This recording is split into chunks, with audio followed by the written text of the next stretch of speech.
Okay, so this is Saturday evening after the Saturday events of the 2024 Vintage Off-Road Nationals. I hate to have to inform you that the memory card on my camera died.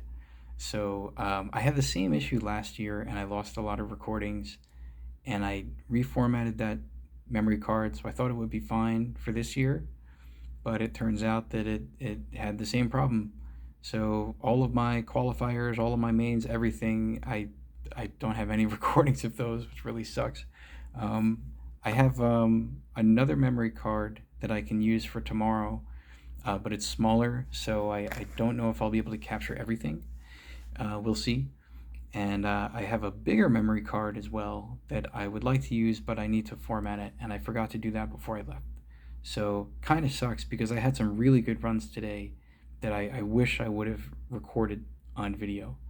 But short of that, I can at least make a video like this and just sort of try to describe for you what happened through the day. So starting with open practice, we had about 2 to 3 hours of open practice in the morning, and I started with the two-wheel drive buggy. I made a commitment to myself more or less to run the TRX3 rear motor buggy, and I just left the mid motor double X aside.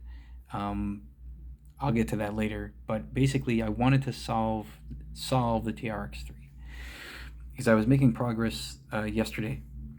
So basically, I broke it down into three pieces. One was tires, two was rear suspension, and three was front suspension. And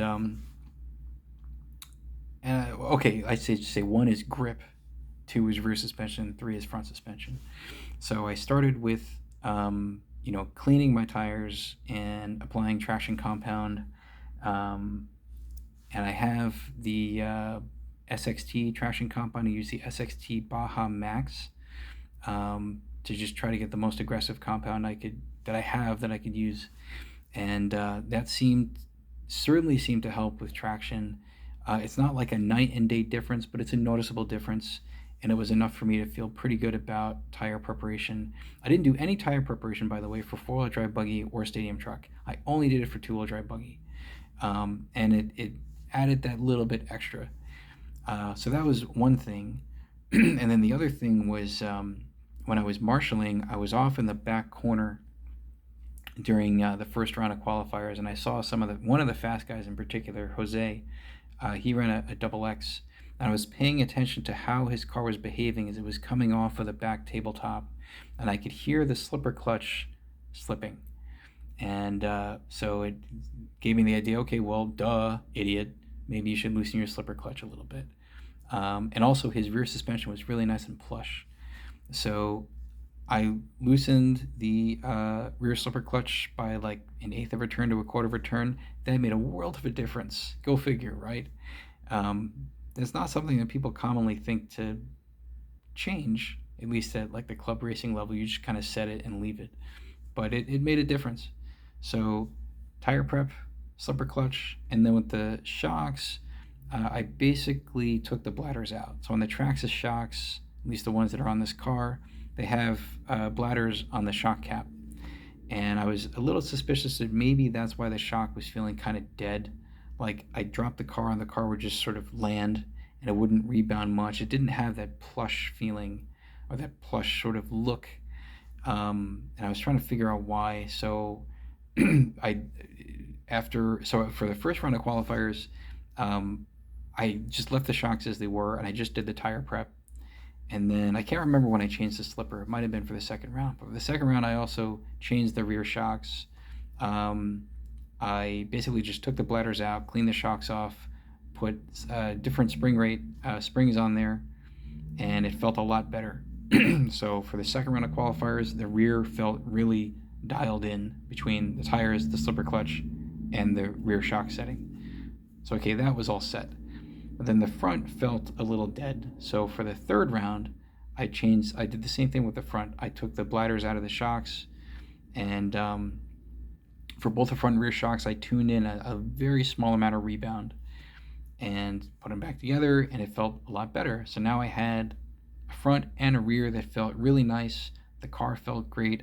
My fastest lap times were actually probably the fastest in the field. And this was in a really fast field of guys who were like team drivers. So I was really happy with the car. Um, so then I ended up qualifying third in the A main, um, in a grouping where all of the top eight drivers could have made TQ. It was just down to like who made the fewest errors. Like at certain points throughout Q3, I would have been on a TQ pace, but I made mistakes. I ended up third. Okay, fine. I wasn't that confident going into the main because everyone was super fast. Um, so the race started, I think within a lap or two, I worked my way up to second place. And then I had a bobble, and that put me way back because I got in the pipe and I had to get marshaled. And I was just trying to recover from there. So I ended up finishing fifth. And I was hoping to recover more than that, but these are all fast guys and they don't make that many errors. So just making up time was really hard because the people ahead of me weren't really making mistakes. So I had to make it up on pure pace. And we were all very similar pace. So just the fact that, and by the way, I'm not upset about that at all. Like the fact that I was able to dial in one of my two-wheel drive buggies and be on comparable pace to the rest of the guys and be like right up there with the leading pack, that to me is a win. So I can come back next year with the TRX3 knowing that that car is ready to go. It's, as far as rear motor buggies go, it's the best one I have for Vonats. I spent too much time working on the Pro X and the Triumph, and they're just not quite doing it right now. The RC10s that I have, I could probably make them work okay, but this TRX3 is a really wonderful buggy. I really like it a lot. So as far as rear motor buggies, that's what I'm going to bring next year. And then, I'll bring the mid-motor double X and maybe one other buggy. So I feel good that I was able to figure out the right setup without having to wait another year to say, oh, I'm going to come back and try this thing. Because a lot of times in the past, when I would finish Vonats, I'd think to myself, oh man, what if I tried this setup? Or what if I tried that? I would have been faster. I felt like with Tua Buggy, I didn't leave any performance on the table. So that's good. Then I just got to work on my consistency. Okay, fine, fair enough. So that's how two-wheel drive buggy ended up. I didn't even run the mid-motor double X at all today. I just focused on the TRX3. So then for four-wheel drive buggy, I think I spoke too soon yesterday when I talked about the ZXS Evo being reliable. So basically, for the first qualifying went very easy. The car drove fantastically, and I had no problems, qualifying first at all. But I think it was toward the end of the qualifier or a little bit throughout, it sounded like the slipper clutch was slipping a little bit. So like, okay. So I pulled the car off at the end of Q1 and I just tightened the slipper. So okay, if it's a little loose, I'll just tighten it a bit for round 2 and I should be all right. So I take the car off for round 2, and I notice it's still squeaking at me. Like it's still making that sound that sounds like the slipper clutch is slipping too much. And that it got really bad a couple of minutes, maybe like in the middle of the second qualifier. I'm like, what's going on here? Is it the diffs? Is it the slipper? Is it something else? So I had to really just sort of baby the car through just to finish. I thought about pulling it off, but I figured, let me just try to finish the race. And it got to the point where I really had to like feather the throttle just to get enough bite in the drivetrain to go forward. I think I still ended up finishing first, strangely enough, but it was super slow. So then I took the car off and I'm looking at it. I changed the slipper pad. That didn't do anything. And then I looked at the rear belt and I realized the rear belt was completely demolished. There were no teeth left. Like it was wrecked. So I had to change the rear belt. And changing the rear belt on the ZXS Evo sucks. Working on the rear diff on the ZXS Evo is actually fairly easy to get to the diff. But if you want to get to the belt, there's a whole lot more operation you have to do to take apart like half of the gearbox. But to do that, you got to remove the rear suspension, the rear shock tower. You got to remove a whole bunch of stuff. And then you got to start taking apart the lace shaft and all the things on the lace shaft piece by piece, just to get to the belt out. So I'm doing that during the third round of qualifying because I had until the fifth heat to get ready because heat five was two-wheel drive buggy, A main qualifier, and then heat six was four-wheel drive buggy. So I had to be ready by heat five, and so I'm working. I'm hearing the heats go by: heat two, heat three, heat four, and I'm trying to work on this thing. And if it was just replacing the rear belt, I might have been able to get it done. But I noticed that the center rear pulley was also a bit worn. So like, okay, let me replace that. And I couldn't find an original part. I had some 3D printed uh, rear pulleys that I could use, and I had one made of aluminum. I figured, okay, let me try that. So I start putting it on, and it's getting kind of stuck on the rear on the drive hub. I'm like, okay, well, it's 3D printed, so it's not super high resolution. So I should have expected that it wouldn't fit perfectly. So I tried to jam it in there, and that just made the problem worse because it wouldn't go all the way in, and I couldn't pull it out because it's jammed in there now. So now I got to take that home and try to like Dremel away the 3D printed pulley without destroying the hub. But in all the hammering that I did to jam it in there, I did damage a little bit of a section of the hub that the slipper attaches to. So I have to do some dremeling of that just to sort that out. So like that's a whole operation I have to do at home. So basically, I have this bag of parts that represents everything I had to rip apart on the ZXS Evo. Actually, you can even see it right here. It's this guy right here. This 3D printed pulley didn't slot all the way in. You see that gap there? There's not supposed to be a gap there. So I have to basically cut this pulley out without destroying the hub, and then the front part here, this is what this slipper hub attaches to. And I kind of mucked this up a little bit, so this won't even go onto the lace shaft. So I got to fix that. So I was like, okay, well, I'll put that aside and I'll run the X Factory X5, which thankfully runs really well.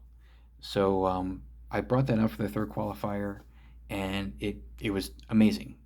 If anything, it's faster than the ZXS Evo because it has more Ackerman, so the low speed steering, like on hairpins, is really, really good. It's even better than the ZXS. So I wasn't too disappointed about having to run that car. It ran great. And the let's say the fastest lap times that people were putting down in any class were in the low 22-second range.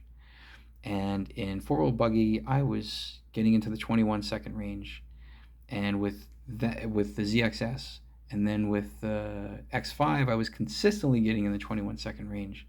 And during the A main, I got down to like a 21.1. I'm like, okay, well, maybe I can get a 20-second lap. Like, I was so far ahead of the rest of the field, and I was lapping through second place. I was like, all right, let me see what I can do here. So, and I ended up pushing a little too hard, and I piped it, and I ended up breaking the front left of the car. So I didn't finish the A main. I ended up, not winning four-wheel buggy. But I'm not too disappointed about that either, because I know the car is wicked fast, and I have a setup on that works really well. So when I come back next year, I can be very confident that if I use the X5, it'll work great. It's just a question of whether I will bring back the ZXS Evo. That comes down to trying to figure out this rear belt issue. Everything else on the car was pretty much working great, and that was a brand new rear belt, by the way. So I have to figure out some trick to make it not skip so much. Part of the issue is I'm using poly belt timing belts, which have a thicker spine than the stock Kyosho belts. And because of that, I can't use the roller bearing that goes over the top of the belt on the top of the gearbox because the thicker spine is going to push that whole thing up like this. So I can't do that. So I have to use just the roller bearing in the center of the gearbox, which kind of pushes the belt up from the bottom, but it doesn't do enough, and you get just enough slack there that the belt can skip.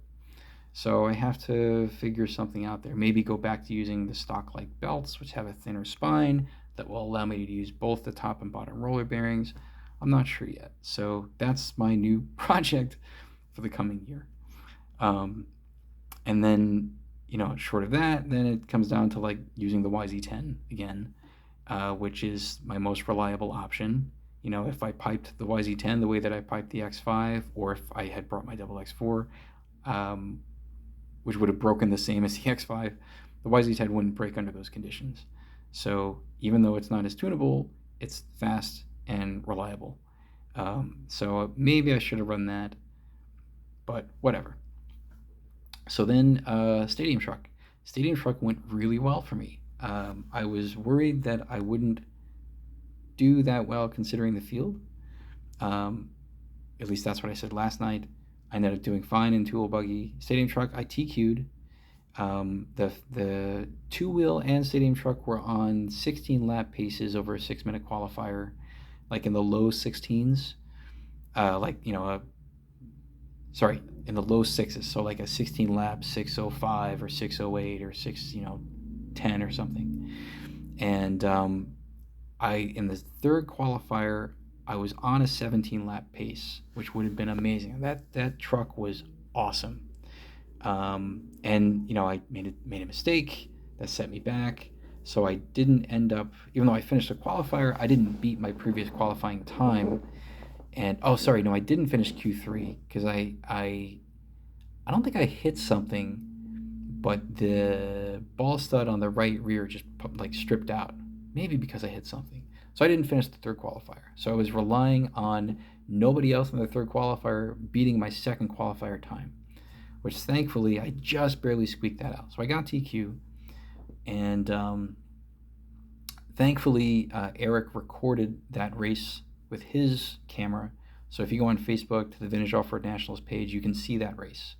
And I started off first. I managed to build a bit of a gap over Jose, who was the second place qualifier, and we had very close qualifying times. He was my main target for who to beat. And he was keeping pace with me. I started to pull away a little bit, and then I piped it on the back left corner where the tabletop is. So I lost time to him, but I got marshaled in time to still come out in second place. And then, by the way, I was nervous the whole time. My legs were shaking. I was very nervous. But I managed to reel him in slowly through the race. It was an 8-minute main. So I figured, okay, well, I'm back to where I'm used to being, which is not first. So just settle down and let the race come to you. So I know that I was putting in similar lap times to Jose. If anything, I was maybe a bit faster. So I could catch him a little bit on pace, and then I could just rely on traffic to do the rest of the work for me, because getting around traffic, depending on where you are, sometimes it's easy, sometimes it's not. So he got held up a little bit by that. And I managed to close the gap to within under a second lap to lap. So we were going, neck and neck for a couple of laps there. And so I was just waiting. I was just biding my time. I was waiting for him to make a mistake. Maybe I can force an error. So I made a point of just keeping pace behind him because there was enough minutes left for me to do that. Let me just see what happens. And then he made a mistake, and he ended up piping it. So then I got around him, and I built enough of a gap. By then, there was about a minute left that if I didn't make any mistakes, he would not have caught me. So I ended up winning the Stadium Truck race, which is the first time I won Stadium Truck since 2013, I think it was, when we were at the Bethel track, the outdoor dirt track. Every year since then, I've been trying to win Stadium Truck, and I haven't gotten it. So the fact that I did it, and that I did it in a pretty fast field, I'm very happy about that. With a truck, by the way, that this is the first weekend I've raced this truck. The T2 is a really amazing truck. So I'm happy about that. What am I going to do next year for Stadium Truck? Well, certainly bring the T2, because that's a known quantity. I would like to get a double XT running. I have two double XTs, a standard one and a double XT CR Graphite Plus. So my plan is to take the double XT CR and get that going, so I can bring those two for Stadium Truck and try them out.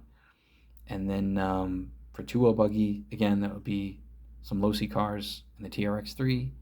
And for four-wheel buggy, just the usual menu of the YZ10 and the double X4, the X5. Maybe instead of the YZ10, I could bring one of my cats, like the Cat 2000 EC. We'll see. But I'm pleased that I was able to figure out setup before the A main for all of my cars. In past years when we've gone to a new track, I'd end up basically wasting a year developing a setup to make sure I'm not leaving anything on the table. This year I managed to do that within the weekend, so I'm very happy about that. I know I can come back next year and be on pace straight away. So hopefully next year, open practice will be a lot less stressful for me, and I could spend more time experimenting rather than focusing on down selecting. Um, the overall theme, I would say, for uh, this event up to today is Kyosho, all my Kyosho cars disappointing me in some way. Like the ZXS Evo, the belts, the rear belt died. And then the Pro X, I couldn't quite get it to work right. The Triumph, couldn't quite get it to work right. So I'm thinking next year, I'm kind of like drifting away from running Kyosho stuff at the vintage race um, for most of the events. So, I'll be running mostly non-Kyosho next year, I think. And it's probably about time given how many years I've run the Kyosho cars anyway. Maybe for classic four-wheel drive buggy, I'll run the Laser ZXRR, and that's about it.